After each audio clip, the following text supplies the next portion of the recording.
तो दोस्तों नमस्कार। राजनीति विज्ञान विषय से संबंधित आज एक नई प्रैक्टिस सेट आप लोगों के लिए लाया जा रहा है, जो स्पेशली नेट और पीजीटी के लिए इम्पोर्टेंट होगा। तो प्लीज़ आप लोग वीडियो को लाइक कीजिए, शेयर कीजिए, सब्सक्राइब कीजिए। चलिए स्टार्ट करते हैं। आज का पहला क्वेश्चन, निम्न में से किसने कहा कि रक्त संबंध समाज का निर्माण करता है और कालांतर में समाज राज्य को जन्म देता है? तो इसका राइट आंसर हो जाएगा मैकाइवर। ठीक है, तो मैकाइवर जो है रक्त संबंध और समाज के निर्माण की बात करते हैं। तो इसका एक्सप्लेनेशन देख लेते हैं। उपरोक्त कथन मैकाइवर का है क्योंकि मैकाइवर का मानना है कि राज्य का विकास का परिणाम है। मैकाइवर के अनुसार रक्त संबंध से समाज का विकास होता है और बाद में समाज से ही राज्य का जन्म होता है। ये मैकाइवर का मानना था। अगले क्वेश्चन की बात करेंगे। निम्नलिखित में से राज्य की उत्पत्ति के संबंध में कौन सा सिद्धांत 17वीं और 18वीं शताब्दी में सर्वाधिक लोकप्रिय था? तो इसका राइट आंसर हो जाएगा सामाजिक समझौते का सिद्धांत, जो हॉब्स, लॉक और रूसो से संबंधित है और इन सभी का मिक्स रूप है। आप इसका एक्सप्लेनेशन देख सकते हैं। राज्य की उत्पत्ति के संबंध में सामाजिक समझौते का सिद्धांत 17वीं और 18वीं शताब्दी में सर्वाधिक लोकप्रिय था। इस सिद्धांत के प्रमुख समर्थकों में हॉब्स, लॉक और रूसो हैं। इसके अनुसार राज्य एक कृत्रिम संस्था है, अर्थात राज्य जो है एक कृत्रिम संस्था है जिसको व्यक्ति ने अपनी आवश्यकताओं की पूर्ति के लिए बनाया है। ये सामाजिक समझौते का मानना है। अगला क्वेश्चन है हमारा, origin of family, private property and the state. ठीक है, मोस्ट इंपोर्टेंट बुक है origin of family, private property and the state. Please आप लोग इसे नोट डाउन करें। पुस्तक जो कि राज्य की उत्पत्ति के संबंध में विस्तार से वक्तव्य समावेशित करती है की रचना की गई थी।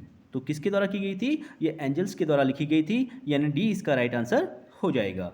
आप देख सकते हैं ओरिजिन ऑफ फैमिली और and private property and the state नामक पुस्तक एंजल्स की है। इसमें राज्य की उत्पत्ति के संबंध में विस्तार से चर्चा की गई है। तो अर्थात इस पुस्तक में क्या किया गया है? राज्य की उत्पत्ति के संबंध में जो है विस्तार से चर्चा किया गया है। और एंजल्स का मानना है कि राज्य की उत्पत्ति पूंजीपतियों के रक्षार्थ के लिए हुई है।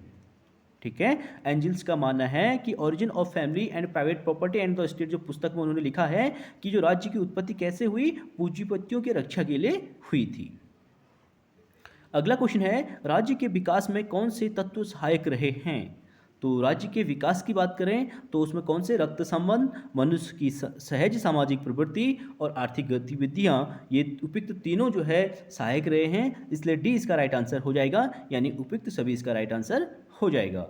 आप देख सकते हैं राज्य की उत्पत्ति के ऐतिहासिक विकास के सिद्धांत के समर्थकों का मानना है कि राज्य का ऐतिहासिक विकास का परिणाम है कि राज्य के विकास में निम्न तत्वों का सहयोग रहा, जैसे रक्त संबंध, मनुष्य की सहज सामाजिक प्रवृत्ति, आर्थिक गतिविधियां, शक्ति और नागरिकता।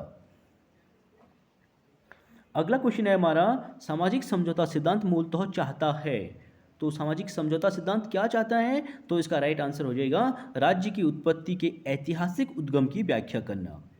ठीक है, इसी इसका राइट आंसर हो जाएगा। आप देख सकते हैं सामाजिक समझौता सिद्धांत मूलतः राज्य की उत्पत्ति के ऐतिहासिक उद्गम की व्याख्या करना चाहता है। संविदावादियों की यह ऐतिहासिक व्याख्या विकासवादी सिद्धांत की व्याख्या से भिन्न है, क्योंकि संविदावादी जहां राज्य को समझौते का परिणाम मानते हैं, ठीक है, वहीं विकासवादी सिद्धांत राज्य को ऐतिहासिक विकास का परिणाम मानते हैं। यानी सामाजिक समझौते के सिद्धांत में दो डिफरेंस हैं, एक विकासवादी सिद्धांत और एक ऐतिहासिकवादी सिद्धांत। ठीक है, ऐतिहासिक सिद्धांतवादी मानते हैं कि इसका परिणाम कैसे हुआ है, ठीक है, और विकासवादी सिद्धांत मानते हैं इसका परिणाम अलग तरीके से हुआ है। इन दोनों में भिन्नता है, इसीलिए जो है इन दोनों में डिफरेंस है। आप अगले क्वेश्चन की बात करेंगे। नीचे दो वक्तव्य दिए गए हैं, एक को कथन ए और दूसरे को कारण आर कहा गया है। तो देखते हैं, कथन और कारण से संबंधित क्वेश्चन है। दैवीय उत्पत्ति का सिद्धांत सीधे लोकतांत्रिक विचार के विरोध पर स्थित रहता है। और कारण कह रहा है कि दैवीय उत्पत्ति का सिद्धांत राज्य की उत्पत्ति की व्याख्या में सामान्य सहमति की भूमिका को निरस्त करता है। उपयुक्त दोनों वक्तव्यों के संदर्भ में निम्न में से कौन सा एक सही है? तो इसका राइट आंसर हो जाएगा ए, यानी ए और आर दोनों सही हैं। ए और आर की सही व्याख्या भी है। आप इसका एक्सप्लेनेशन देख सकते हैं कि राज्य की उत्पत्ति के सिद्धांतों में दैवीय उत्पत्ति का सिद्धांत सबसे प्राचीन माना जाता है। ठीक है, मोस्ट इंपॉर्टेंट क्वेश्चन है, बहुत बार पूछा गया है कि राज्य की उत्पत्ति के सिद्धांतों में सबसे प्राचीन सिद्धांत किससे माना जाता है? तो दैवीय उत्पत्ति का सिद्धांत। तो यह सिद्धांत आम सहमति या लोकतांत्रिक विचार पर आधारित नहीं है। इस तरह कथन एवं कारण दोनों सत्य हैं और कारण कथन की सही व्याख्या भी कर रहा है, अर्थात दोनों स्टेटमेंट एक दूसरे से मिलते जुलते हैं, इसलिए दोनों की व्याख्या भी करता है। अगला क्वेश्चन है हमारा, राज्य के विकास में मुख्य भूमिका के द्वारा निभाई गई है।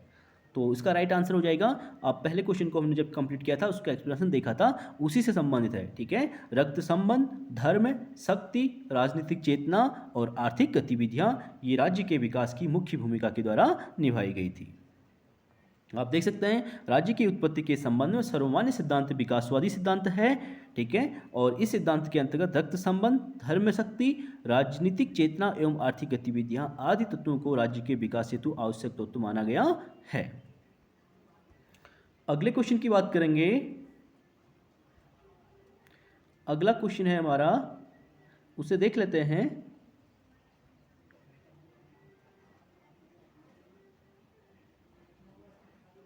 एक मिनट, सॉरी।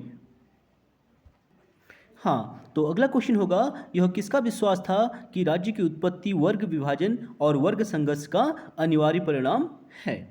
तो ये किसका माना था? राज्य की उत्पत्ति का मार्क्सवादी दृष्टिकोण था कि राज्य की उत्पत्ति वर्ग विभाजन और वर्ग संघर्ष का क्या है? अनिवार्य परिणाम है। आप इसका एक्सटेंशन देख सकते हैं कि मार्क्सवादियों के अनुसार राज्य की उत्पत्ति न तो नैतिक उद्देश्य की पूर्ति के लिए हुई है और न तो मनुष्य की इच्छा की पूर्ति हेतु हुई है, बल्कि राज्य एक ऐसी संस्था है जो वर्ग विभाजन और वर्ग संघर्ष का अनिवार्य परिणाम है। मार्क्सवादी राज्य को एक प्राकृतिक संस्था न मानकर बल्कि एक मानवीकृत संस्था मानते हैं। अगला है हमारा, सामाजिक समझौता सिद्धांत संबंधित है। तो सामाजिक समझौता का सिद्धांत किससे संबंध हो जाएगा? राज्य की उत्पत्ति का सिद्धांत, यानी डी इसका राइट आंसर हो जाएगा। आप देख सकते हैं उदारवादी परंपरा में राज्य की उत्पत्ति तथा प्रकृति के दो सिद्धांत प्रचलित हैं। जहां सामाजिक समझौते का सिद्धांत राज्य की उत्पत्ति से संबंधित सिद्धांत है, वहीं 17वीं और 18वीं शताब्दी तक राजनीतिक विचारधारा में सामाजिक समझौता का सिद्धांत अत्यंत महत्वपूर्ण था। हॉब्स, लॉक और रूसो इसके मुख्य प्रतिपादकों में शामिल थे और वहीं प्लेटो और अरस्तु ने सामाजिक समझौते सिद्धांत की आलोचना की थी। अगला है हमारा, निम्न में से किस विचारक ने सामाजिक समझौते के सिद्धांत की आलोचना नहीं की है?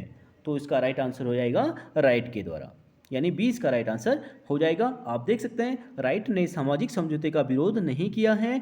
मार्क्स की बात करें, ग्रीन और वाइन विभिन्न आधारों पर सामाजिक समझौते का विरोध किया है।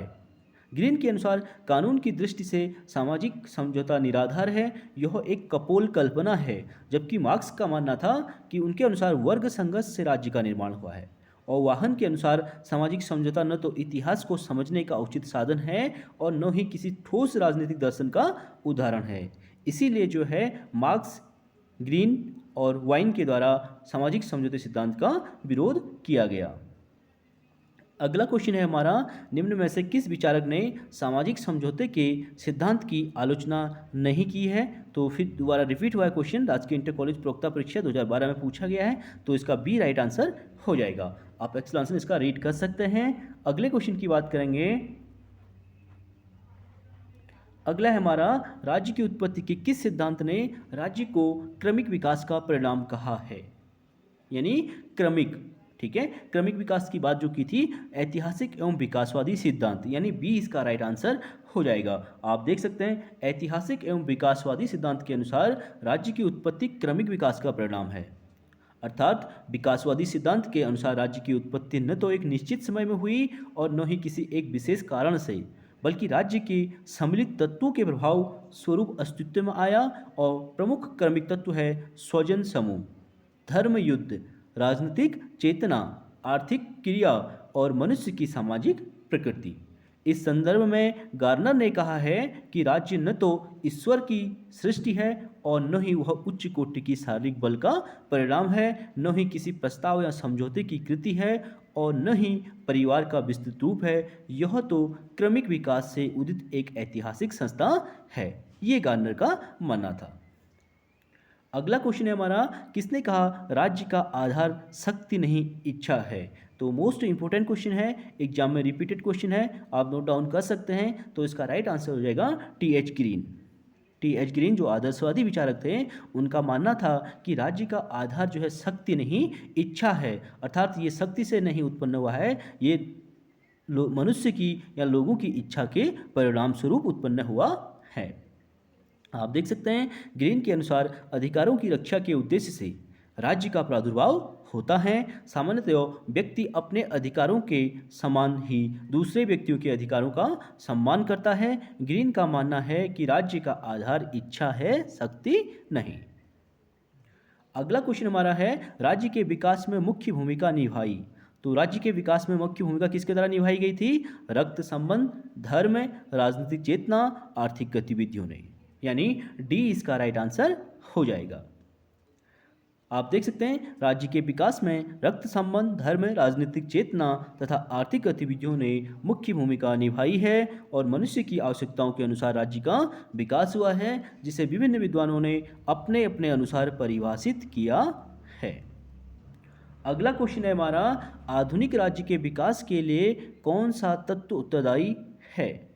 ठीक है, आधुनिक राज्य के विकास की बात कर रहा है, तो आधुनिक राज्य के विकास के लिए कौन सा हो जाएगा? वैज्ञानिक प्रगति, प्राचीन संस्कृति का पुनरुत्थान, राष्ट्रीय चेतना का विकास, धर्म का बढ़ता प्रभाव। तो इसका सी राइट आंसर हो जाएगा राष्ट्रीय चेतना का विकास।